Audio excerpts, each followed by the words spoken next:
There is one animal that over the years of homesteading has proven to us here on our homestead to be the most important, the biggest producer, the best sustainability, most holistic animal that a family could have, at least in our opinion after a decade of homesteading. What do you think it is? I'll give you a clue. It's standing right behind me. If you're listening on the podcast, sorry, that's not a very good clue. The family cow. Our mini Jerseys, we have Miss Luna, Grasshopper behind her, and way in the back, Honeybee, have become such a pivotal part of our homestead. They play such an important role. They produce so much off of mostly just grass. It's incredible what they can produce off of grass. Meat, milk products, calves every year. There's an incredible value to them, so much production, and of course, the pure majesty of the family cow. Should you get one? Have you been thinking about getting a family milk cow? Have you been watching our channel and watching Luna and Grasshopper and Honeybee and thinking to yourself, boy, I would like to have that experience on my own homestead? Well, today we're gonna try to help you make that decision. See if keeping a family cow is right for you. And this is actually gonna be a two-parter because there's so much to talk about when it comes to the family cow. We just can't fit it into one episode. So today we're gonna be talking about whether or not you should get a family cow, the pros, the cons, what you need, and if you decide to make the leap, what you're gonna wanna have ready as soon as they arrive. I know it's gonna be a great show. While you're waiting for the show to start, if you could do a couple things for me. First off, that thumbs up button, it's just begging for you to just boop, put a cow hoof on that thing and fire up that thumbs up. That helps our show grow. We'd really appreciate it if you hit the thumbs up. Speaking of our show growing, there's a little arrow down below, which you could click on YouTube or on your podcast player, share, and then just share that link on any of your social media accounts. It really means a lot. So much that after the show, I go and I look on Facebook and on Instagram to see if I can find anybody who shared it. So if you share it, go ahead and tag me and I'd be happy to, what's that thing where you share somebody else's post, you know, all that stuff, social media. Yeah, you know social media, how it works. So if you could share it. And then finally, in the comments section, let us know, are you thinking about getting a family cow? Because we would love to know, especially those of you who are live, who are we talking to? Who's thinking about making the leap, who hasn't yet? And if you're thinking about it, fire off some questions. Tag us at Homesteady. Let us know what you want to know, what's holding you back, and maybe we'll be able to answer some of your questions today. You're really going to enjoy today's episode. Let's dive into this topic, one of our favorite ones, keeping a family milk cow. You want to tell people what you had sticking in your head there? This morning I realized we were getting the whole studio ready to do the show. And I was moving lights around because I didn't want to look blue. And it's a success. We don't look blue. We look super tan. This is how we look in real life. We no longer have ascites. And I was working with my favorite tool. The zip tie. Zip ties. This whole entire studio is held together with the zip ties that I bought to make the John Siskovich chicken tractors, and I accidentally bought like 2,000 of them. Yeah. So instead of 20. I wanted to put a sign on the door that said Zip Ties Studio. This studio runs on zip ties. That's what was sticking out of his head. I realized as we were setting up the studio, I haven't recorded my intro, and I ran outside and I started talking with the zip tie sticking out. But more shocking than the zip tie was... The heat finally got to him, and his wife said months ago, you should get your hair cut, you're gonna start getting hot. But he waited until it was like in the barn and 100 degrees and really cranky. We're gonna have a video we share today where we're talking about AI versus a bull breeding. And during that video, I still have the animal that lived on my head, the wild raccoon that was my hair. And look at me in the video. Look at how sweaty I am. And full of rage. Oh, man. And you're going to see, because it was during that video I said to Kay, we're going inside. You have to cut all this off. and then she didn't. And I knew this time would come because it always does in the summer where he puts it off, puts the haircut off because he doesn't like to sit and get a haircut. He doesn't even have to leave. I do it for him sometimes, but... Jack said, well, our white balance is on point. Unfortunately, still working out some kinks in my personal shot there, Jack. Yeah, we were like messing That with one's a light little bulbs. bit There you bright, go. so I'll blind you with my forehead. But now that I've ruined the rest of everyone's viewing experience for the next hour, shall we dive into talking about cows, on one of our favorite topics? We were going through our outline, putting this together, what we wanted to cover, and it's like a novel because there's so much to talk about. So today we're going to cover... Do you want a cow? Why do you want a cow?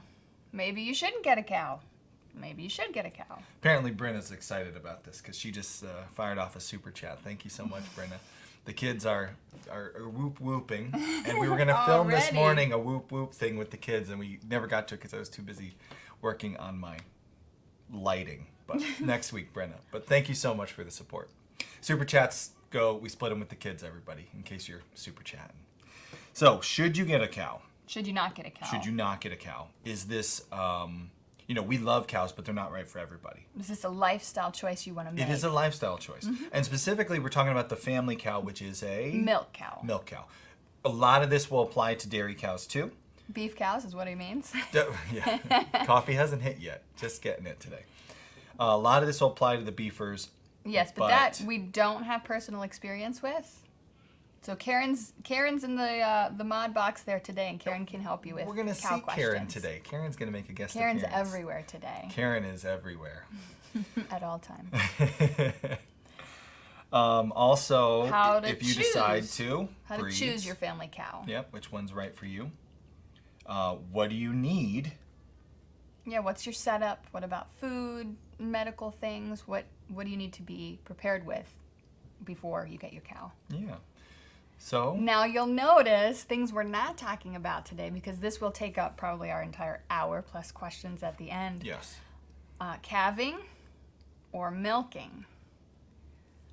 What? Like that's the big thing you want to know about. Boring. But we'll do that next week. Yeah. So if your questions are about calving or milking, save them. Yeah. And it may be people in the chat now when people join later and they're like, you know, what should I use, a milk machine or not? Let them know. Because hey, that's a huge topic, really. We couldn't fit it all in 1 hour. No, this is going to be fun. We're going to have a double weeker, double parter. We got way too much to talk about. Shall we dive right into cows? Yes. I can't even wait. She called me last week the converted cowboy, and I want a new t-shirt. We have a new t-shirt. We have a new cow t-shirt. Finally. Yes. And a new one. I forgot I don't even have a cow t-shirt yet. I'm still goat gremlining it. I totally forgot to get a picture queued up and ready, but maybe during one of our things I'll throw it on the computer. But anyway, let's dive into cows. Should you get a family milk cow? Should you keep a family cow? This was a question that we were asking ourselves years ago. You know how that ended. Spoiler alert, we decided yes, but we did not decide yes the first time we asked the question, or the second time, or the third. It took a few years for us to prepare for mentally our daily life, physically, our barn, our setup for a cow. That's a great point. I feel like, you know, chickens trained us to come home every day, be home twice a day, right? Pigs were a step beyond that. They were a bigger livestock we got used to handling. Yeah. So you learn about fencing, you learn about cleaning up after pigs, you learn about transporting pigs. Meanwhile, we're doing all this, you, unbeknownst to me, at night, are dreaming dreams. Sweet milky dreams. That's strange. That was about a cow. About a cow. And, okay, so this can be something that's easy to idealize, a milk cow. And I did it. This is, you have that vision in your head of like the Swiss mountainside, and you're like walking out to your herd of cows with their little bells on them, and they stand there in the field while you take your bucket and your streams of milk and the foam. What? Can the kids hey kiddos, can you turn that down or shut a door or something? It is so loud. I can totally hear like. Our show. that kids show playing. So you have this image of what milking a cow will be like. And I did. And then you'll read a book about it, keeping a family milk cow. And that just, I think, enables you even more with this vision, this dream of owning a milk cow. Meanwhile, I do not have that dream. I was plenty happy with the pigs and the chickens. And I think as you were starting to come to the point where you really wanted one, I wasn't ready for it. And so we had this little growing period of, you wanted one. I was afraid of such a large animal. And that's when we did a lot of field trips. And we went to see cows and we hands-on things, saw milking, saw a full-size cow, saw a mini Jersey. And over time, I came around a little bit. We got offered the free cow. We've told the story 1,000 times. We won't tell it too much again, but somebody offered us a free cow, a free dairy cow. And we were like, still wasn't ready. Eventually, we got there. Mm-hmm. I got there, I guess. I got to where I was like, okay. So why? Why did we finally make that leap? You really wanted to, and I think, like most animals on the homestead, your desire to have a new animal, to get in, you love the learning experience, the new things, trying new stuff. And then I eventually just go, okay. I don't know. Does that sound accurate? Then why? So for me, it was this ideal, this wanting to have our own milk. And for a lot of people out there, it's the same thing. Yeah. They want to have some control over that food source. For a lot of us, dairy is a big thing in our house. If you have kids, a family, you go through lots of milk, half a gallon every day. And you see, especially going through COVID, like why that would be nice to have your own source at home so you don't have to leave for it. Yeah. That's definitely, one of the reasons too. Yeah. What are other reasons? Well, there's lots of reasons. There's lots of reasons to keep a family milk cow. Why we got into it, I think, was because you just wanted that experience. Yes, I did. And I think you got that experience. You've made it full circle. You've done the whole family cow experience. Okay. I'm setting up our you're video. going Like, somewhere we have a with video this, to play but I on don't the know outline. where. Okay. We're gonna see our journey, our cow arc, because we finally got our cow, Ladybug, and this whole journey of keeping the family cow, where it starts, where it ends. Let's watch. That was so smooth. Because as some of you may have guessed what our big announcement is, if you've been following the show long enough, we have been shopping around for a cow. We've been looking at cows. We've been thinking about getting cows. So my wife finally made the decision. She picked a dairy cow. We got a beautiful Jersey cow. Her name is Ladybug. You bring a beginning. You spark a heart that's gone to life, and you jump the spine. This is Ladybug. She's our Jersey. She's a cow that we have for milk. She's pregnant right now. Can you imagine? She's due to calf in November. If she has a bull calf, we'll use that bull calf for meat. Now she's like a legend. If she has a heifer, then we'll have another milk cow that we can either keep for our own family or sell to another homesteader. Luna's birth. Little Luna. Day I will never forget my whole life. She was so good. She did a great job with that baby. Notice we're like standing far away. We're like still afraid. Well, I think you should always do that with a cow calving anyways. Not standing far away there. See Luna? She's always been the same. Always the trouble. She's so strong, that little calf. Oh man, she was such a... And Ladybug's like, I'm gonna go, no, cows. There I am, see my bucket. It's just missing her cowbell. So much has changed for us, even our milking routine. That was right after I had my wisdom teeth taken out, so that was fun.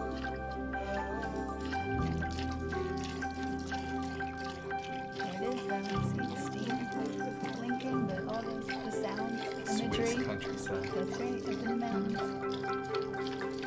So So this is her second calf she's had. So we are not the ones who trained her to milk. She hasn't kicked at all. That comes from, I'm guessing, good training. The last time she freshened, and she's a really good cow. We have had a shockingly good week. She's been great.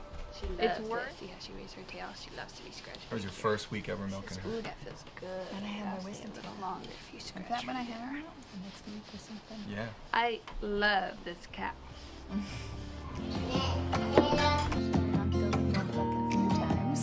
That time. That's about 3/4 of a gallon today, with the calf just having eaten. That's perfect for us. New cow. And I'll be making yogurt with some of the other stuff. This is how we've been separating our cream. I don't know if you can tell on camera where the cream line is, but it's about right here. Not getting much So cream. that's a Not yet. good no. inch of cream. But for us, that was a big deal. Yes, to have any Oh, we cream. got this much cream. Save it for the baby. Ooh, look at that. So No, thick. no fancy stuff. Comes out like already. How thick that is.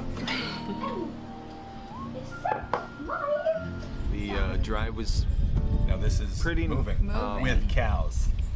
not eventful. Just long. It was so long, so much traffic. Look We've at never little Luna hopping we've up never in there. trailered livestock. No. Well, we've trailered like pigs to the butcher 5 minutes away, but we've never. Or goats, but never something as big as a cow. Yeah, a cow in a livestock trailer. So that was a total unknown, but it went really smooth.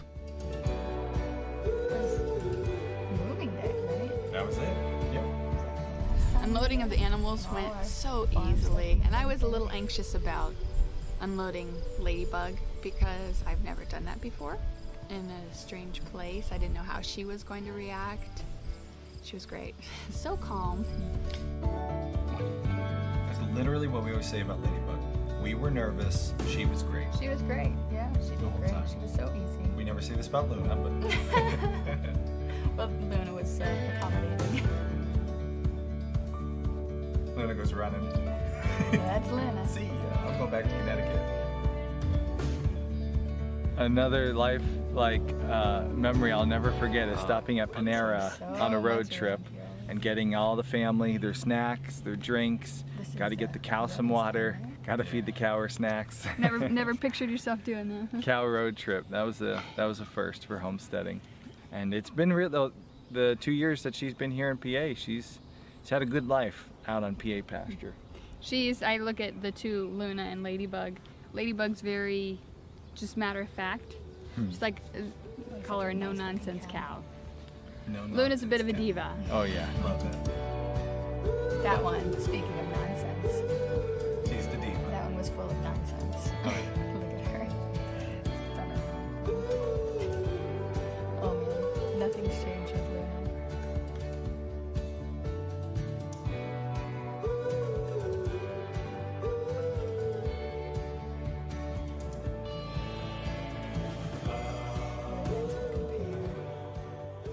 The Ladybug, no nonsense, easy.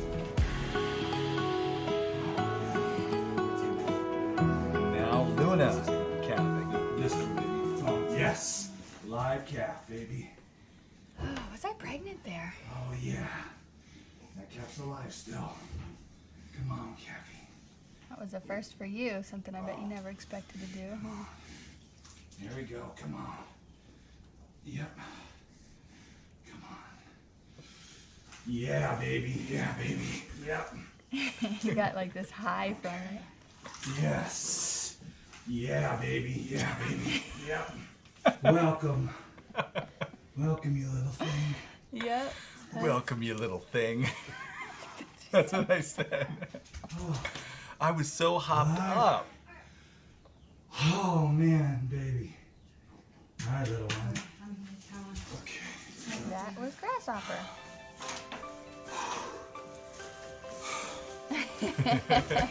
You gave yourself a thumbs up.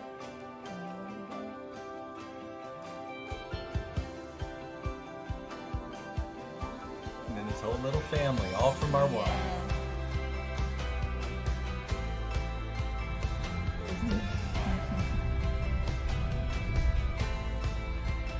It's amazing at the size difference already, but they're gonna be best buddies, those two calves. Look at them both. Honeybee, And grasshopper. Ladybug's very curious, but she's not showing any aggression or anything. Luna's doing good. I'm Ladybug going to leave them accepted out for the everybody, no afternoon because it's problem. nice and warm. We'll bring them in later this evening. She's hopping around though. Good baby. Little grasshopper. Just in case, you know, there are people who think you're stealing the calf's milk when you milk a gallon or two off for yourself. Look at the puddle of milk broth underneath them. That's a latte.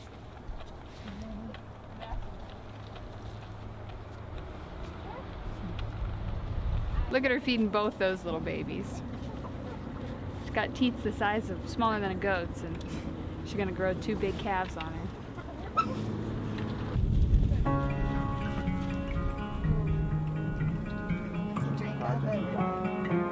I wasn't disappointed once we finally finished.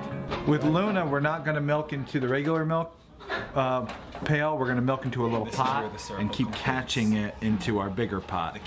Because Luna's newer to milking and she's never had this experience. She could make it all a big mess. So we'll see how it goes.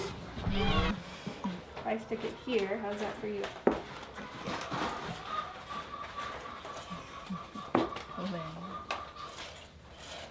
It's good for me. Joy. Hey, Joy hey, as she stop always that. is. Luna. Hey.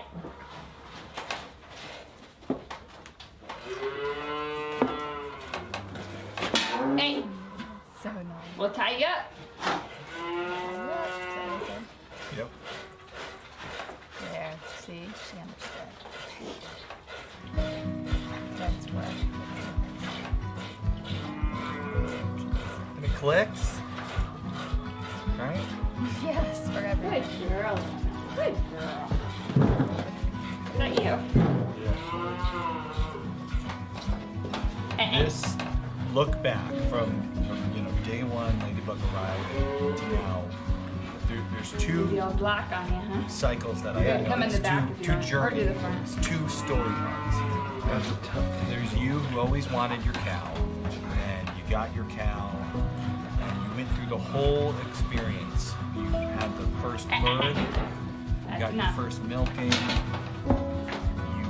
grew from your one cow, this little group, now you have multiple cows, and it ends with milking the calf. One of us holds and one of us First milks. homestead. It's beautiful.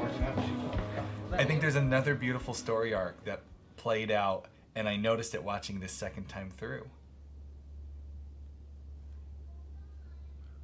You watch the first few videos, I'm standing as far away from Ladybug as I possibly can while still being in the camera. Yeah, I you were was afraid of her. I You were didn't- afraid of her. I didn't want cows. I was afraid of cows. I totally was like, I don't think we should be doing this. And it ends with you and me together doing something that we were told on one of our early cow field trips. One of our, the farm we were at, the woman who was giving us the tour, she said, so I know some couples who will milk together. It's And I like was their date. Never, never. And there we are. And there we are together. milking together. Never say never. So, two beautiful story arcs. We love cows. And we think... We love cows. Yeah, totally. Like, there it You is. love cows. I love cows. Converted cowboy. That's why that's our next shirt. Converted cowboy. So, are you a converted cowboy? Pros to having cows. Now we can Now we continue can with, discuss why why what's good to have about a cow.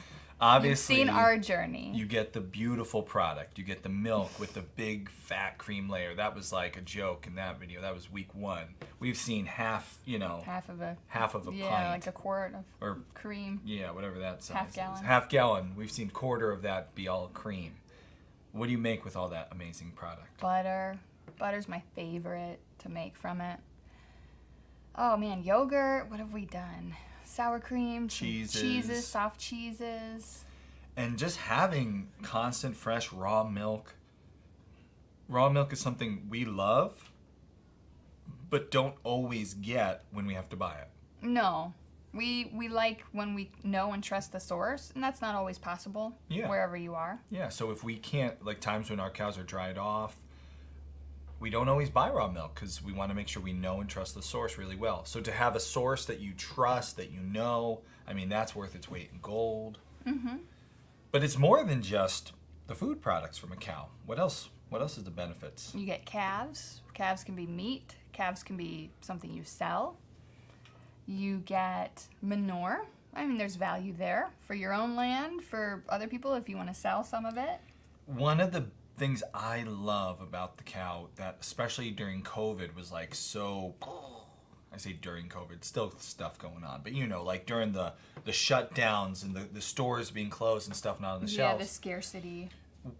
Not only did we have to think about feeding our family, we had to think about feeding our animals. And the fact that our mini Jerseys are fat off of grass. The way they look, you see Luna, she's a fat cow. Grass. They can go out into that field and eat our pasture and make milk and make meat. Make the babies. Sustainability factor is off the chart. It's just awesome. So many pros to having a cow, but of course... Now, when you see the videos, we're not showing you knocked over milk buckets. We're not showing you dealing with disease. We're not showing you... You have seen it in our videos, but in that clip is what I'm saying. Yeah. In that clip where you get all the feels, you're not seeing, like, the stuff that isn't fun about cows because it's there. Made a cons highlight reel, Yes, like the all the worst bad of days. cows. That would have been really smart to do. We should have done that, just to like be But there fair. are bad days, bad times, bad cows that maybe you'll be kicking yourself thinking, why did we ever do this? So Yeah. what are reasons to maybe not get a cow? The big one for me in the very beginning was just they're a large animal, and with size, even if they're not there's a danger with size. Even if they're a gentle, like Ladybug was a very gentle animal, but you know, maybe something spooks her. Yeah, And a head toss yeah, at flies can crack you in the face, break a nose. Yeah, so with cows, there is more danger. That's something you have to be ready for. They eat a lot. Even if they're just on grass, there's always winter that we have to deal with, and that means hay Yep, and some grain. yep, and with that comes expense too. So not only having it, but buying it. With that also comes a lot of poop.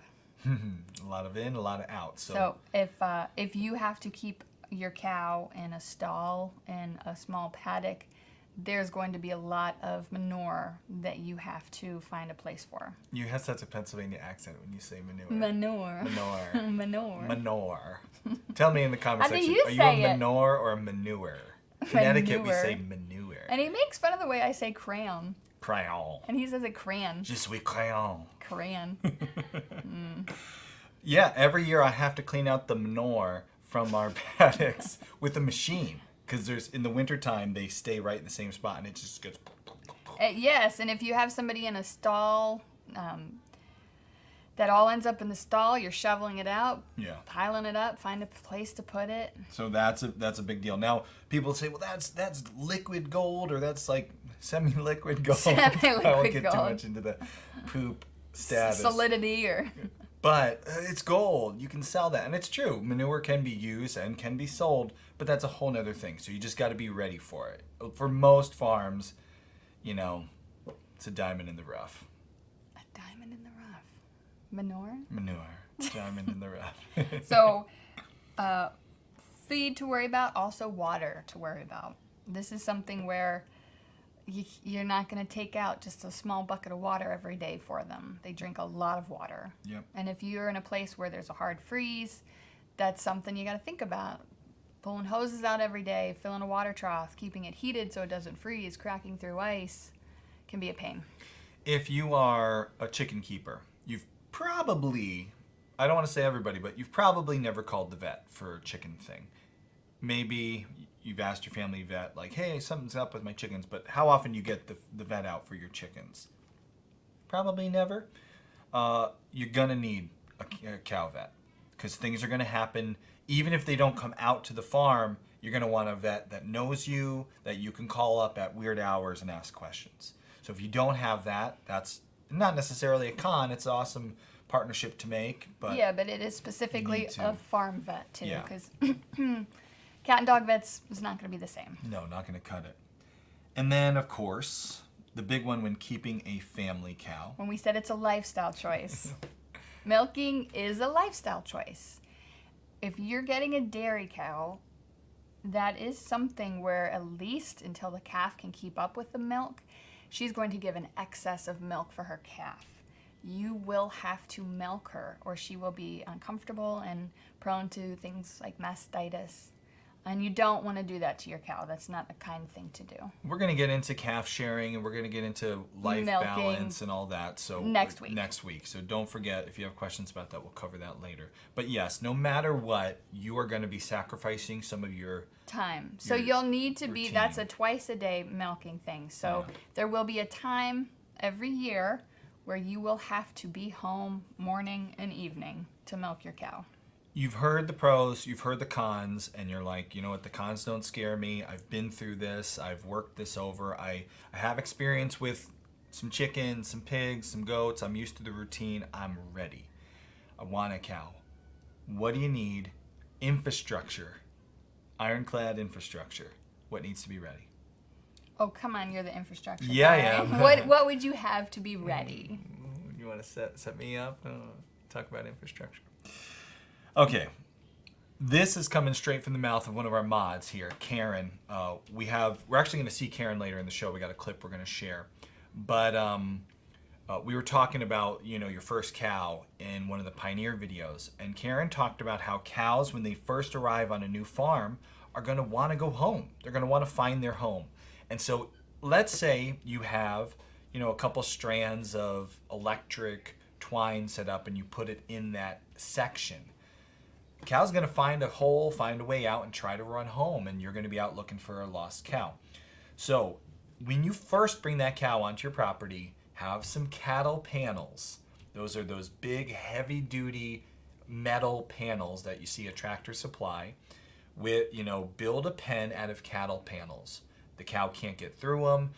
We've never had a jumper, but Karen talked about some cows are known to be jumpers, so make sure it's high. Especially, you're bringing them home. They're away from everything they know. You're bringing them to your home. It's not their home yet.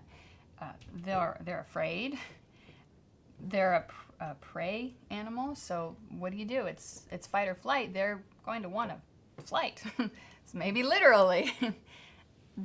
Our cows are very respectful of hot wire. One strand will keep them in, but that's not what we keep them in with at first. Yeah. When we bring somebody home. So make sure to have some hard fencing. It doesn't mean you can't do a lot of your fencing with your cows with high tensile or single strand, but you got to have something real secure. Now, in addition to another reason for that, I'm going to say, is because you want your cow to get used to you. Yes. So keep them in that small area. Every day you're feeding, you're watering, they're getting used to you, to your smell and your presence. Yeah, so that's a great point. Now, if you're getting a family milk cow, you don't necessarily need this day one, but you do want a place to milk. We saw with our goats early on, we didn't have a place to milk. No. And that caused a lot of problems. So what do you think? You're the usually the milker in the family. What's the minimum you would suggest for somebody? Minimum of what? For a milk setup. Milk setup? A stanchion? Milking, yep. So a stanchion's a head gate where you can lock the cow in. And I always like a sidebar so they can't swing too much. Not everybody has that though. And I would probably say... You like a roof and walls. Oh, yes. Right? I mean... I thought you meant in your barn, what do you like? Yes, a roof and walls. So some kind of barn or shed or... Yes. Because some people say, I milk her out in the field. And maybe you're that kind of person who Yeah, wants to but milk if you out in could the have field. some sort of three-sided shelter out there where you can bring her in, tie her up there, even have a gate, put your milker up through the gate. People will use a porch attached to their house, bring her under there. They can go into their basement for hot water, just milk her right there. It doesn't have to even be in your barn. It can be other locations. Yeah, but just some area to milk. Am I getting into too much detail? No, this is good. People want to know. I know. People want to know. And we will talk about milking setups more next And week. you know, but this we is just like initial. We have a lot of vlogs about this, but we're in a podcast. We're able to like really dive in and like talk about more stuff. And I think there'll be a lot of value here for those people who are on the edge thinking about doing this. All right. So far we got fencing, and then a place to milk. So some sort of stanchion and shelter for you to milk under. Yeah. Now, with the barn, we talked about the need for feed all winter long. You're going to need somewhere to put up some hay. Now, some of you might live in New Zealand and you never need hay, and that's awesome. But most people are going to need, at least for hay storage, a couple months, some kind of hay storage. And what we had at Squash Hollow, we could fit 30 bales. Is that all about it was? that? Maybe 50. Yeah, I wanted so to say 50. A month and a half's worth of hay we could store. Yeah. Which is not ideal. No, because then you have to get hay delivered in the middle of the winter, and there you can have be snow to worry about even hay in the middle of winter. Buying it's not always easy to find. No. It's nicer to in hay season be able to put up hay in your barn, or round bales, covered round bales, something. But if all you can fit is 50 bales, it works. I mean, that's good. Yeah, it got by. We got by for that. And find a hay guy. Oh man, who has lots of treat hay him all well. year round. When he delivers hay, give him some cookies, buy him breakfast. You know, treat your hay guy well, because hay's a really big deal when you wind up hay's a very big deal. So definitely important. And they will find hay they like and they don't like. In addition to, thinking about the feed and the hay, you got to think about water. That means winter water. Always plan for winter water, because summer water is easy. You can run lines hoses, and hoses and things. You want to have water close to your cow. You don't want to be carrying buckets through the snow. Total minimum, wherever your winter paddock is, wherever your cows are going to be in the winter, install a frost-free hydrant. If you don't know how, we got videos on our channel. Of course, Ironclad Infrastructure would have some great how to install hydrant videos. They're not hard to put in. If I can do it, you can do it. You have to run a line from wherever you have your water. You'll have to rent a trencher or a little mini excavator. I thought these were trenchers. That's what we have these for, isn't it? Trencher. I keep telling him that. He wants to rent a trencher for something else. I want to rent a trencher. Isn't this why you farm? You got to go down like 3 feet. Yeah, 2 you feet. can do that. Frost-free hydrant. Make sure you have one close by. You'll thank me later. What we have, the Barber A Waterer, incredible. That has been life-changing. So if you can do that, but that's an upgrade. It took us years to get to. Yeah, a frost-free hydrant, you turn on, it pulls water up from the ground so it's not frozen, and then just put your water trough under that, or a short hose extension, put it into your water trough, and you can put a heater in your water trough so it stays unfrozen. Yep. So that's all a possibility. If you have horses, other big things, you probably know how to do all this stuff. Watering pigs is harder during the winter, so cows will be easier than watering pigs. Cows are not the hardest animal to water. Pigs are absolutely the hardest winter water. So that's one thing for us. We already had water to pigs. Cows didn't scare us because we've done the pig thing. Those are the basics for infrastructure. Now, please, comment section. You guys are, as always, firing off good ideas. If I missed something, let us know. Share your tips. The next big thing you got to figure out if you want to have a cow, maybe even before the infrastructure, you need to make sure, is your land going to work? We got asked this question. I actually asked on Instagram, what do you want to know about keeping a cow? And one of the questions was asked, how much land per cow? And this is one of those questions we always answer in a way that disappoints people. In a way that disappoints people. We're always here for disappointment. We're there to disappoint. Buy a shirt. Because, and Monique says, water doesn't freeze here.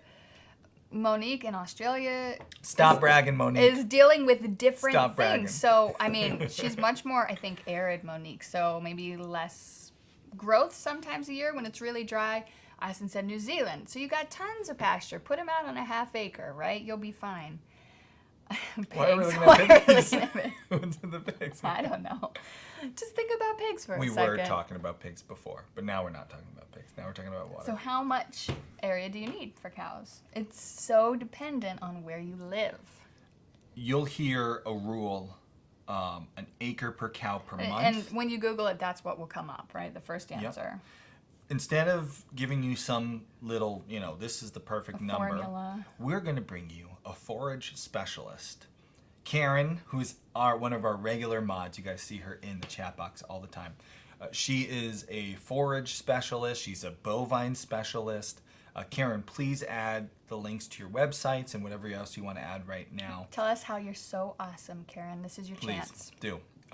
we've interviewed Karen multiple times on the show, and we have a clip that the whole video can be found in the Homesteady Pioneer Library. That's where you'll find our like in-depth videos. If you're really a hardcore homesteader, you get a lot out of that library. I got a little snippet of our forage specialist, Karen, explaining to actually a couple of Homesteady pioneers who were looking to buy a property for cows. She's advising them, and now all of us, what to look for when you're shopping for a property that would be good for cows, or to identify if your own one is good. So let's pull up that video of what to look for.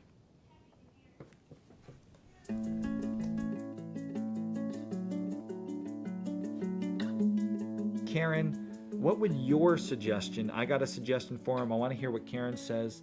What do you think, Karen, if they're going to have a mini Jersey herd, 4 cows and a bull plus the calves every year, that kind of be the maximum if they get into this meat selling thing more? What would you tell them to look for? You know, give them your suggestion on what the property to look for, and then just how much land when they finally do pull the trigger on a farm. Probably a good property would be one with one that's very similar to what Austin has. That's a really good one.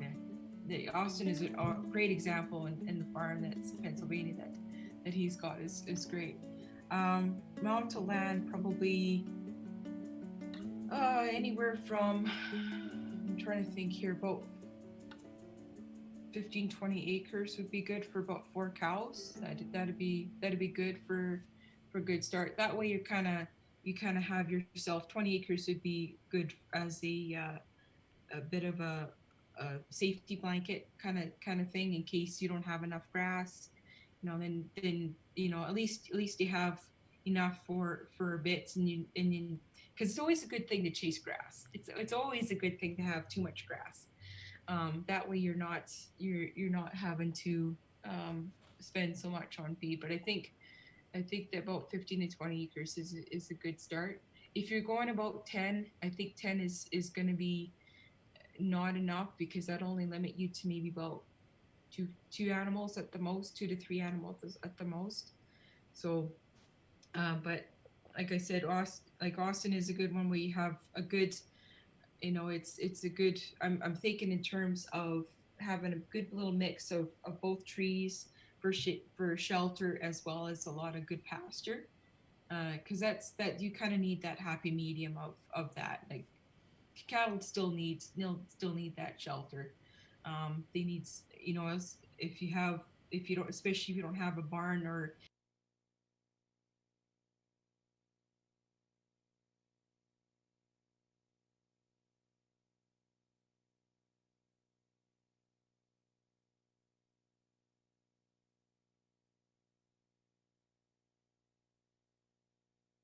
All right. I forgot to like edit that one like to fade out, so I feel like Super abrupt. I don't know. I feel like it ended like too short. What else did you want to say? I have like a full-length version of that, but we also, covered. we had a bit of a Yeah, there's a little chaos technical during that difficulty video, so. there. Did it play to the end? No. No? Can you see if there's more to it at the end there? I'm pretty sure there's more to that video. He's not used to doing this job. I know, he's filling in for his sister. There is one or a shed That sounds right. At first, you know, at the start, you know, that'll probably most likely come in a little bit later date. You guys might be building some, but that's kind of a good thing to start with, in my opinion. Can you rewind that just a little bit? Because that definitely, there was more to that, and I'm so confused where we left off there. So get a little further, a safety blanket. A little further. We missed some there. I know there's more to it. Yeah, a little further. Spend so much on feed, but I think keep going further back. Like Austin is a good one where you have a good, you know, it's a good. Further back. I'm thinking in terms of having a good little mix of both trees.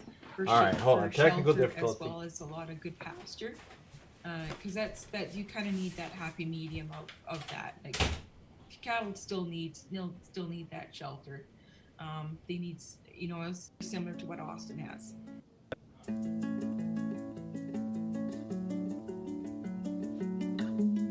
Karen, What would your suggestion? I got a suggestion for him. I want to hear what Karen says. What do you think, Karen, if they're going to have a mini Jersey herd, 4 cows and a bull plus the calves every year, that kind of be the maximum if they get into this meat selling thing more? What would you tell them to look for? You know, give them your suggestion on what the property to look for, and then just how much land when they finally do Kind of pull the property, trigger on a farm. probably a good property would be one with a good one that's very similar to what Austin has. That's a really good one. Austin is a great example in the farm that's Pennsylvania that he's got is great. Amount to land probably anywhere from, I'm trying to think here, about 15-20 acres would be good for about 4 cows.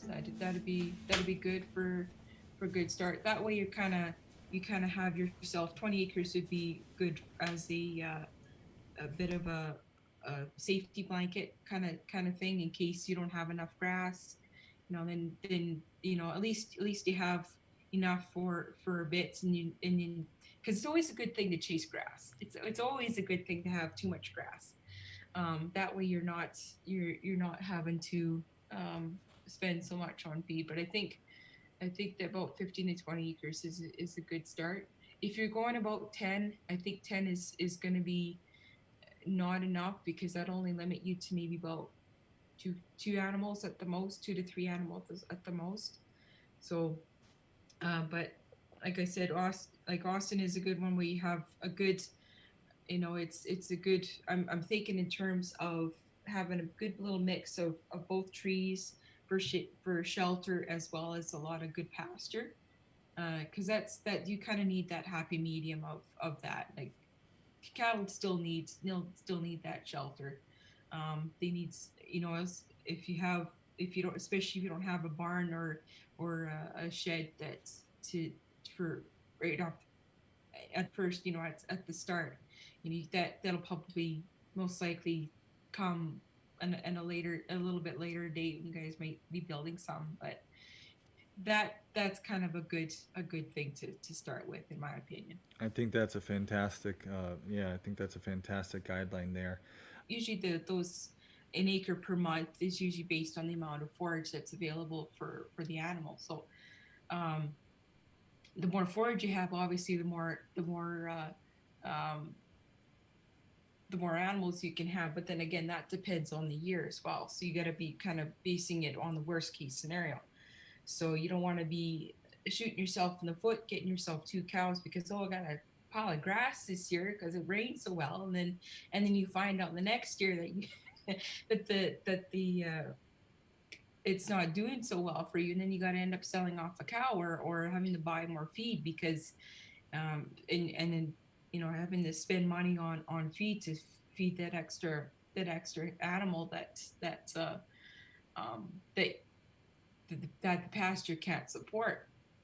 Karen, what's something you would suggest Matt and Ivy look for in a property that will tell them, hey, this will feed cows better, or maybe warning sign, this won't feed cows very well? The biggest thing is when you gotta walk out to the pasture. Don't look at it from the road and it looks good from the road. You gotta get out there, walk out there, and look down. So when you look down at the grass at the forage stand, look for how much green material is covering the surface, as well as how much dead material, litter material is covering. So on a good day, on a summer day, you can kind of see that's a really good sign to tell how much forage is actually there when you look down at your feet to see how much grass in there. If there's not a whole lot of, if you're not seeing a whole lot of green at your feet, that's a warning sign that pasture needs improvement. It's going to be needing some, either it's going to be needing, if you want to spend money on fertilizer, or if you want to intensively graze those animals so that they're leaving manure behind, and they're going to be encouraging more grass to grow, because usually usually sometimes those areas have been just overused and they're not haven't been given the TLC that they deserve, kind of thing. So but if you're looking down at the ground and you're seeing it's a beautiful green mat, you know, like the grass is, you're seeing that it's just covered with a lot of good solar, basically green photosynthetic solar powered material, because that's what cows need to you know, to grow and to produce milk and meat and that. You're seeing a lot of that. That's a good pasture. That's a really good sign that you're going to be getting a good pasture. So what would a warning sign, Karen, to them? What would they see a pasture full of that, other than you talked about bare ground, right? So that was a really awesome, just in-depth look at what you need, what you want to look for in land. The figure Karen gave there, she said, you know, for like 4 cows, you know, 2 cows and 2 calves, somewhere 15 to 20 acres should be good, but you have to get out of your car, walk through the pasture, see the quality of pasture, and make sure that it's good. You want to be chasing grass. So if you love that, that's the kind of education we have in the Pioneer Library. Interviews like that, in depth, we just dive deep into topics. If you want to see the whole interview we did with Karen, that's in the Pioneer Library. There's a link below. You can become a Pioneer for $5 a month, and you get access to the whole library of videos like that. I did want to shout out, it's so nice because we have mods every week who are here. Karen is one of our mods. We're here talking about a subject, and yet in the chat box you have access to people like Karen, who have boots on the ground, Knowledge. So much knowledge. When we have a question about cows or pasture, she's one of the people we go to. So take advantage of that. They're here. You know, Jack's here from the Mindful Homestead. Jack's got pigs in the woods. He was talking about in the chat box how he'd have to have a cow like maybe the Scottish Highland, because in his area there's not as nice pasture, and they're a little bit hardier. Cindy's Thank you to our here. mods. Cindy's here. Computer Moth, our mysterious mod. My sister. So thank you all to all our mods who work so hard each week to help us have a Yes, smooth and running show.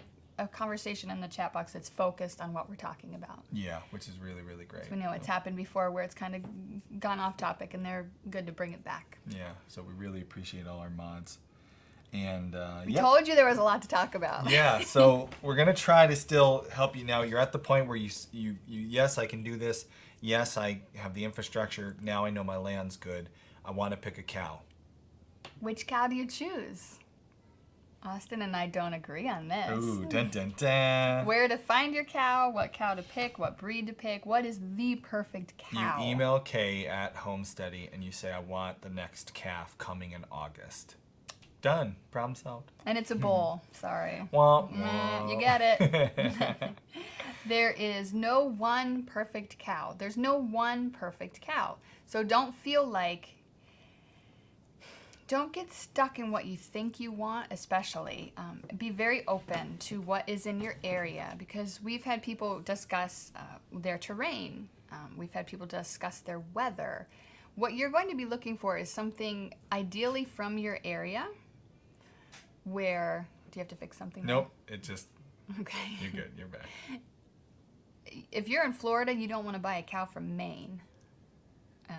If you are in a different area, don't buy a cow that's used to something and that's totally different than where you are. Look for farms in your area, see if they're breeding their own replacement cows, and figure out if they're a dairy, maybe they've got a cow who's lower in production. Now, you're not saying, we bought our cow for Connecticut from a farm in Virginia. So basically the point you're getting at is try to match climate, terrain, it was pretty management. similar, the weather that Ladybug was going to experience in Connecticut to Virginia, and we had a barn to pull her in case she didn't adjust well. Yeah. Breed. As far as breed, there are some breeds. What? Let's put mommy on. She's talking. No. Boy, we are. Focus on us today. Favorite It's all topic. about us. Yeah, don't worry about B-roll.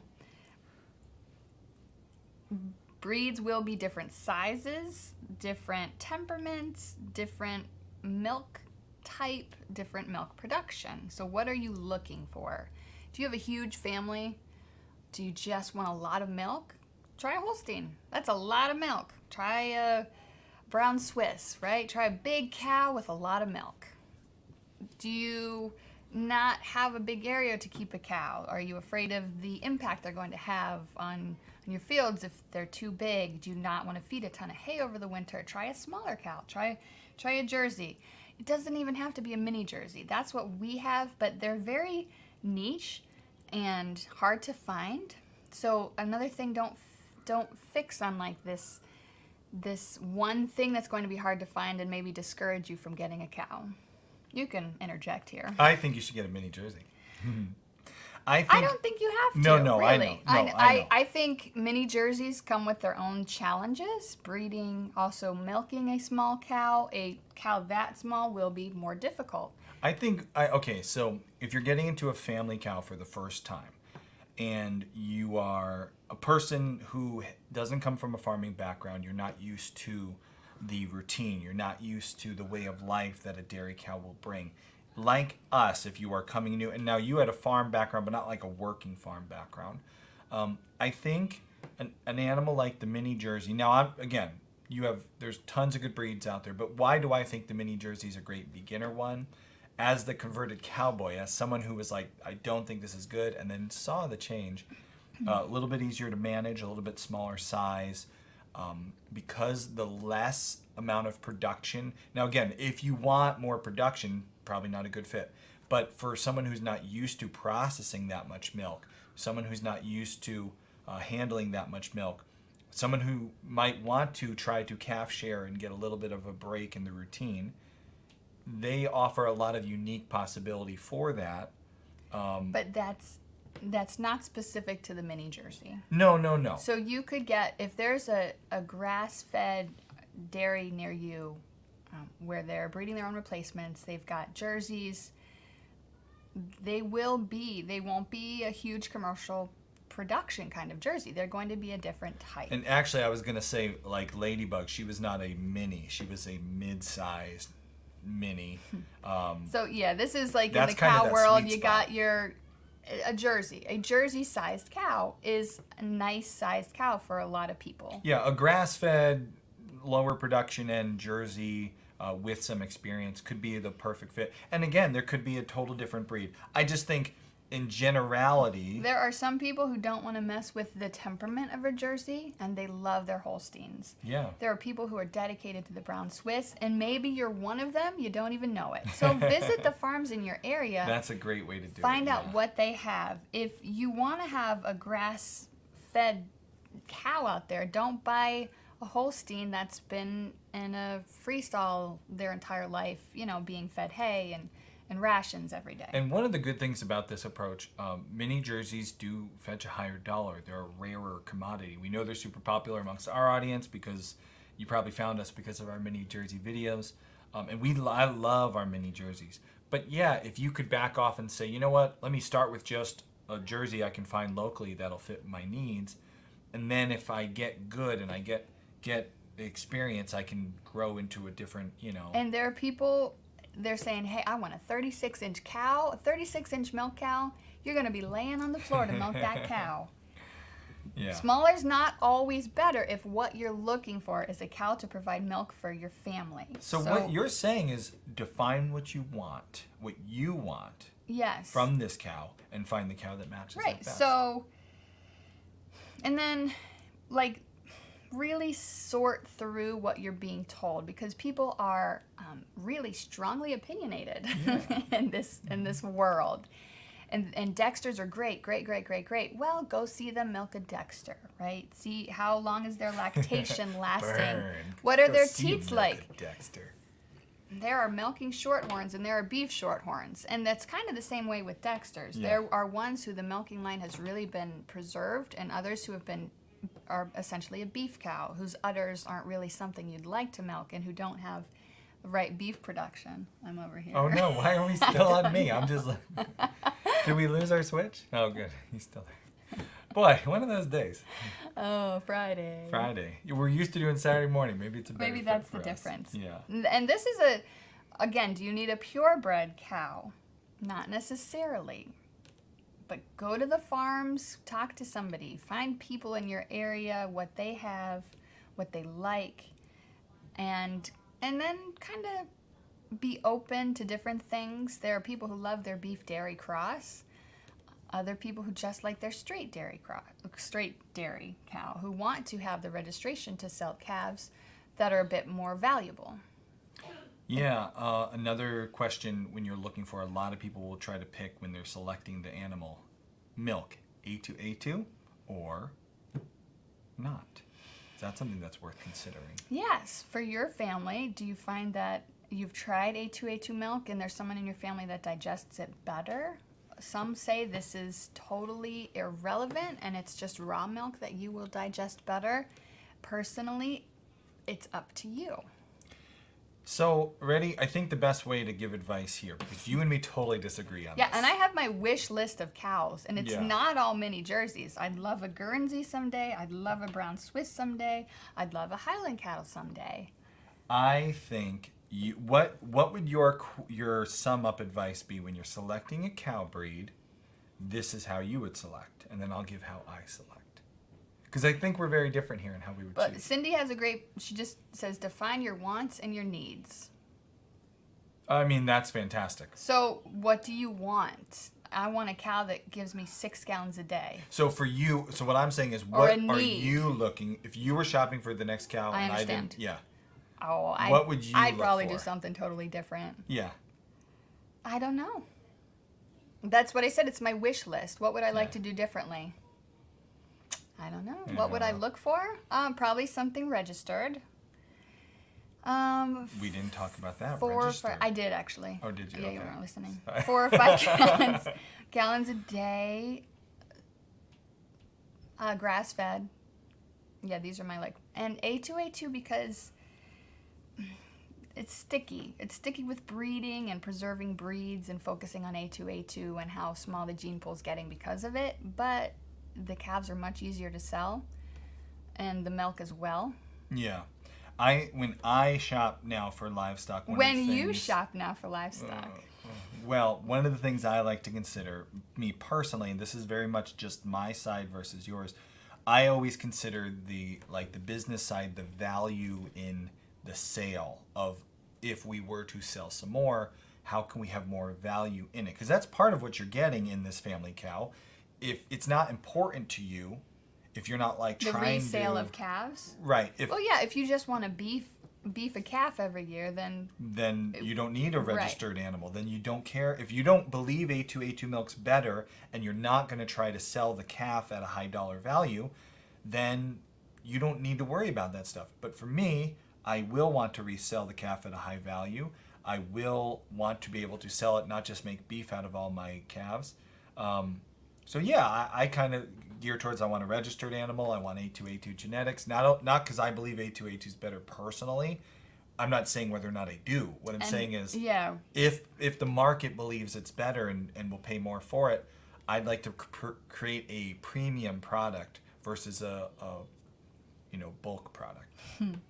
So this is a topic we we can were talk a really lot about. muddy in that, but I like Cindy's define Your super wants clean. and your needs. So Yeah. you need 6 gallons of milk a day. You want a mini Jersey. Those things aren't compatible. Yeah, and separating the need and the want. Mm-hmm. Yep, that's great. And put your lifestyle in there. I want to milk every single day, twice a day, because it's my quiet time, or I want to milk, but I also want to go on vacation once in a while. And that's totally okay. It's totally okay to not want to milk every day, even though you have a milk cow. Oh man, so much to talk about. I knew we'd go over the hour. I know, of course. When you find an animal you think that is right, patience is going to be key here. Because once you figure out what you want, don't settle. This is the seed of your future herd. Be patient. I would recommend buy a cow that's already had a calf or 2 or 3.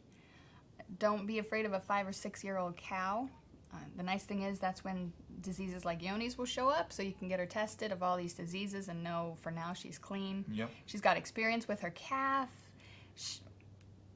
Generally, if a grass-fed dairy, they're all different. Maybe she's raised a calf before, maybe not. So ask that question. You mentioned yonis. Only buy from a disease-free herd of cattle? No. Sure, and in an ideal world, if there were such a thing as a disease-free herd of cattle. I only hang out with disease-free humans. I better go. Whoa. We did have COVID. Yeah, all right, there you go. So there are tested herds, and they can show you the paperwork that says, hey, as of this date, none of our cows have come up positive for these diseases. You can test that specific cow for other things they haven't tested for and say, okay, this cow comes up negative for all these things. That's just, you know, people will say, hey, I've got a clean herd. We haven't brought in any cows for this many years. That's okay. It doesn't necessarily mean they're not going to have any diseases, because deer carry Wildlife diseases, carry this stuff. bird carry diseases that their cows could pick up. So test. Just test. Yep, it's because that simple. if you're going to be drinking the raw milk, personally, for our family, I like to test and make sure we don't have yonis in our milk. That's something the science is unclear on, but maybe it can contribute to diseases that humans can have. Yep. I'd rather be safe. So make sure you're buying from a place, we suggest you buy from a place that tests all their animals, not just the one you're buying who's too young for yonis to show. Generally, they'll do, if it's a dairy, they'll do like a group testing, and ask to see their yonis protocol with their calves. Are they kept in a clean area away from the adult cows? It's just stuff we learn dealing with yonis that can help you protect yourself in the future from having yonis with your cows. So if a cow is coming pregnant, get a preg test done. Make sure that pregnancy's still there. Yes, and you should get a bred cow. That will save you a lot of just beginner issues. You don't want to have to worry about making these decisions on breeding and working this out. Just get yourself a bred cow who's been through it before, if you can, and then learn about each other those first couple months until she calves. It's an easy win. Yep. Now, as you get this cow, you bring it on your farm. Ideally, you never want to have a cow all by itself. No. So if you find a cow like we did with Ladybug that was very close to calving, and maybe the person you're buying it from says, listen, they're very happy on their own, they're not going to be overly anxious, okay, maybe you can buy just one cow. Yeah, we did with Ladybug. She seemed okay, but they're happier with other cows. We knew Ladybug would be calving soon, and I'm sure if we had brought her with another cow, she would have been even happier. So if you can, have 2 cows. Goats don't fill the hole for cows. I don't even know if camels will, so don't bother having a camel with your cow. Don't get a companion camel. No, just get a cow for your cow. Yeah. Now, when you get them onto your property, you get them in that nice hard fenced area. We talked about that. One tip that I thought was great, Karen shared in our interview. She said, read to your cows. Let them get used to you. You get used to them. Spend some time around them. She would just sit and read a book to her cows each day, so they start to feel comfortable with your presence. And that'll help you too if you're nervous, if this is a new experience. Take the time, get used to your cows, because you got a lot ahead of you. Buy from potential mentors was another good tip. Oh yeah. People who are willing to spend time with you, or at least not every day. They're busy. But you can give a call to if your cow's calving and be like, hey, help. Is this all right? And they can let you know. Yeah, we say that a lot with livestock. If you can buy from someone who is not just like, next. If the person you're buying from is there for you to call, there for you to talk to, that's going to be huge value to you as a newbie to this animal. So whether it's a cow or anything, that's great advice. Do we dive into the rest? What do you think? What do we have? We were supposed to cover healthcare, breeding.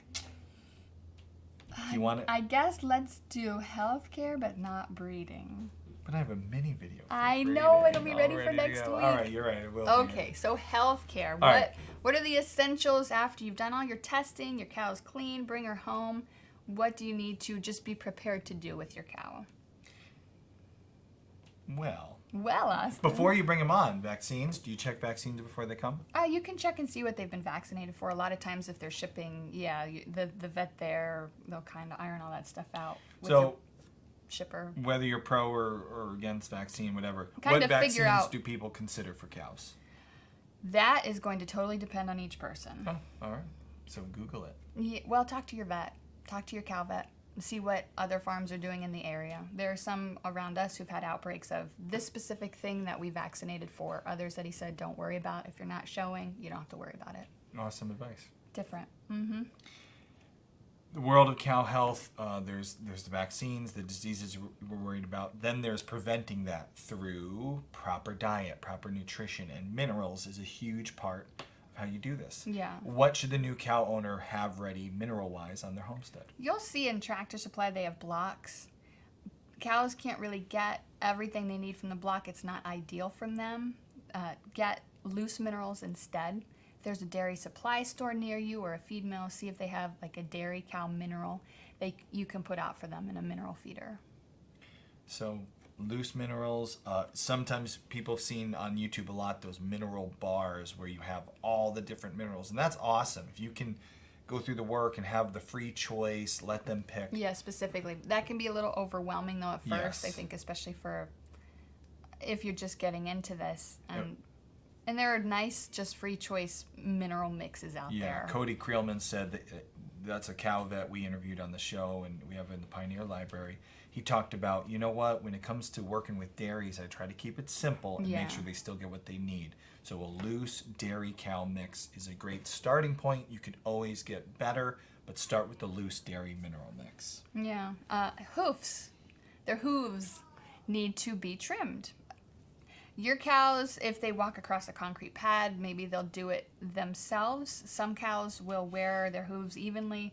Other cows, Not like Luna. Luna, just every She got the other long month, nails. she needs her feet done. Oh. And we found, and I actually found him, he had advertised on our county fair, one of the walls by the cow barn, where he does hoof trimming. And so I just texted him last week. He's coming on Wednesday to do Luna's feet.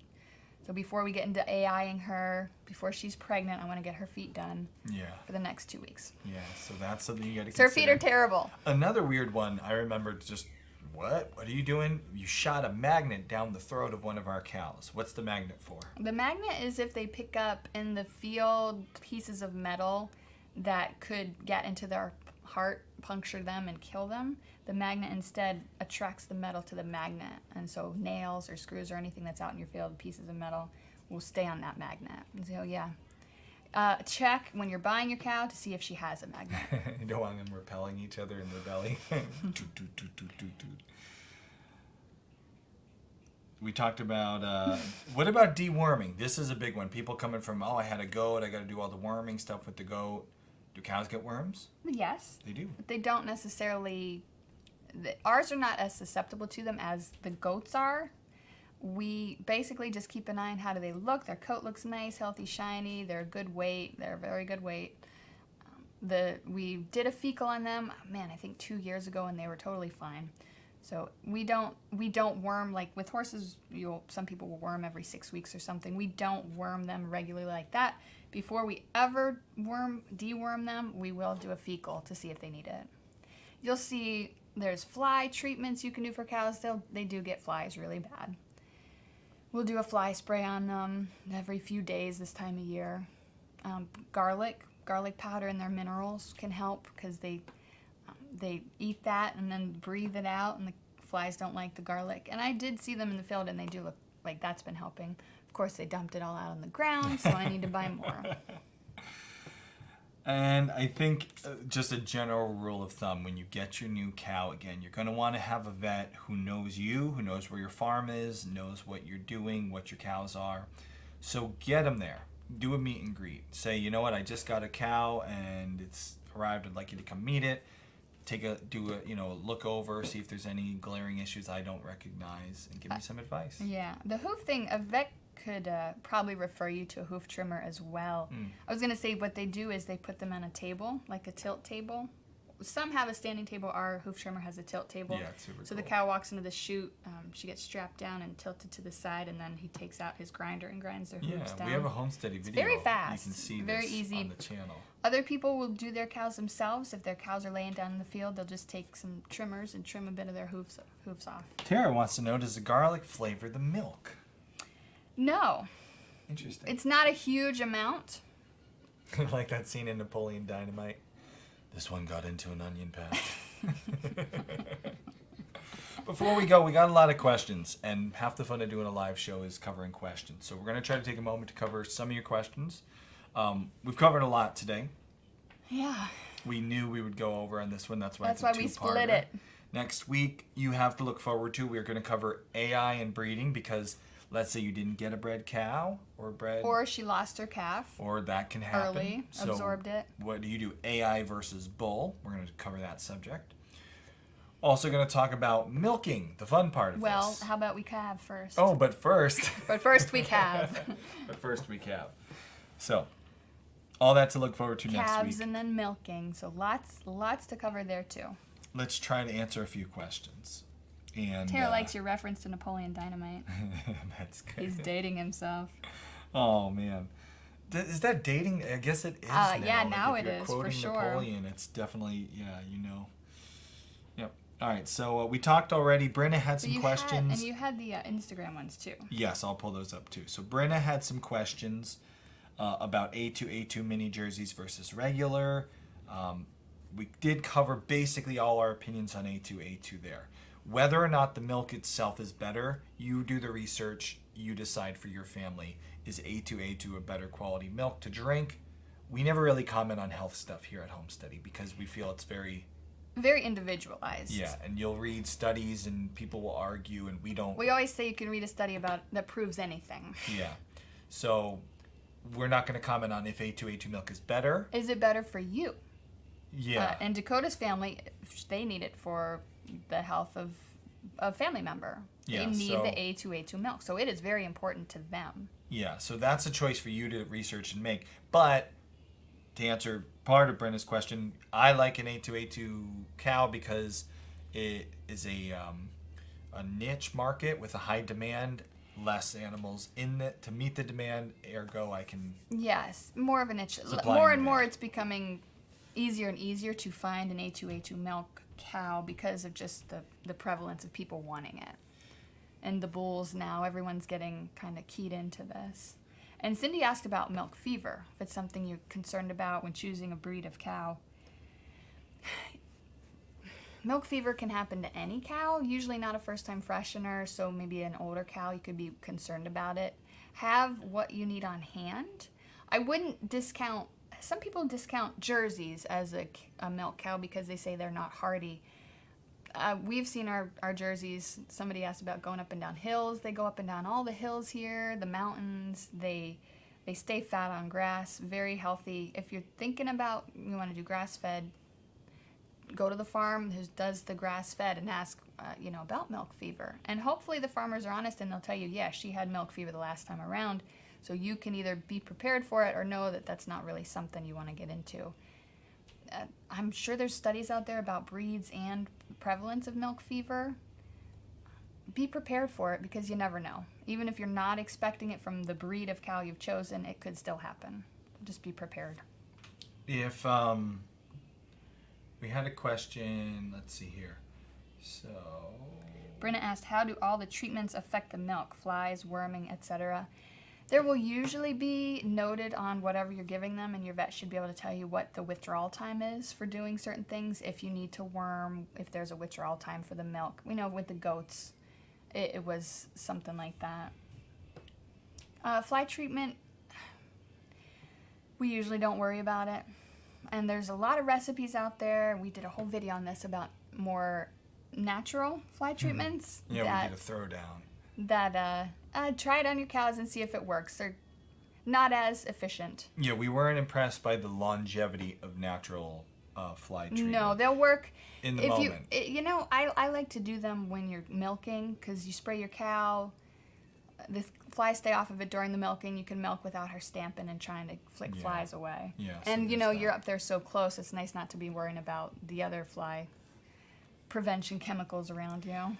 Dakota asked if there's a video in the Pioneer Library about the different case proteins in milk. That's a great idea. I don't even know who to ask to make a video on that. So if anybody has any information on where I could even go, I'd be happy Any to do gurus? an interview. Yeah, we could Specialists? definitely plan something.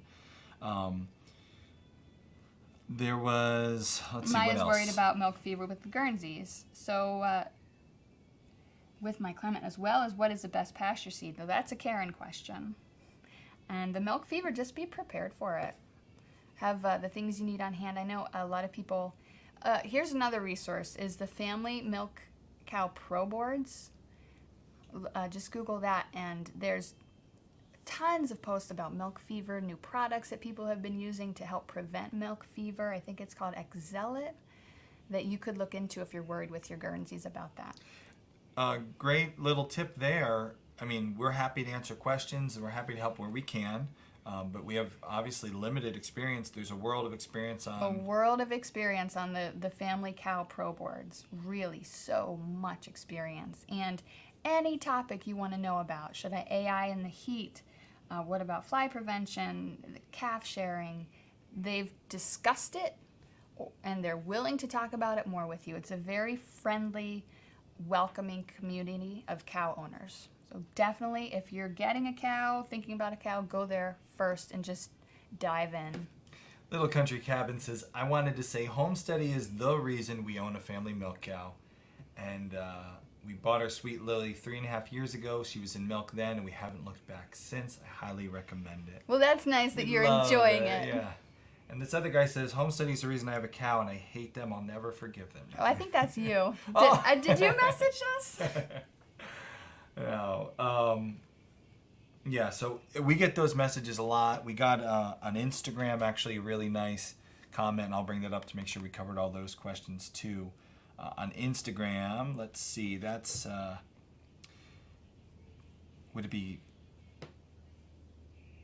Kelly Ingram? Mm-hmm. That's probably it. Yep, Kelly Ingram. She said, I learned so much of what I know from y'all, and we love having a dairy cow.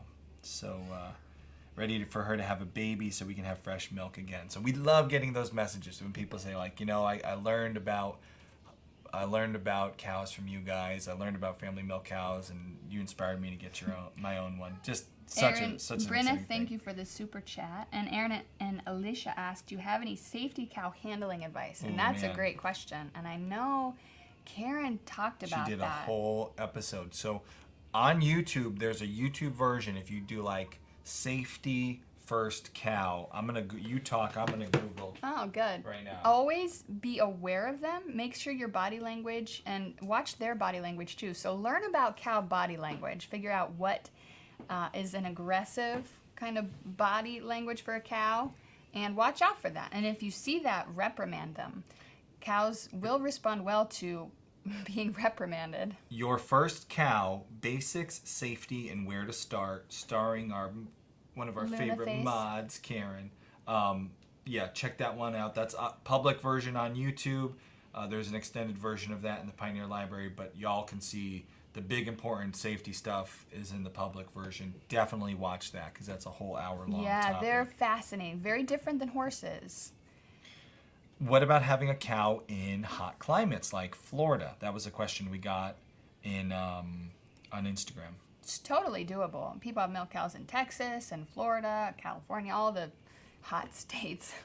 Just like we said before, don't bring a cow down in the middle of winter from Maine and throw her into Florida and expect her to adjust well to it, because she won't. What about, are we going to talk about lifestyle with milking in the next show? Yeah. Because we got a lot of people ask, like, can I have a milk cow in a life? Right. Can I go we'll talk away? about Can that I next week. travel? Even about, like, getting your hands used to it. How long does it take? Oh, that's a good one. We had a question today about that. And, yeah, I think that covers most of the questions. I know there's a ton of questions. If we didn't cover a question you think applies today, email us. Yeah. Comment on this video with Ask Homesteady. Next week we'll try to cover as many of the questions as we can too, without this episode becoming a 2-hour episode. Obviously we love cows. We love talking about cows. And yeah, I think cows have changed us as like homesteaders and people, like more than any other animal on our homestead. You're a better person now because you like cows. That's true. That's a t-shirt. That's true. And speaking Cows of make you a better person. If you click the link in the description of this video, you'll find our Parsons Homestead does all our t-shirts, and there's a brand new beautiful. It's got Ladybug's face.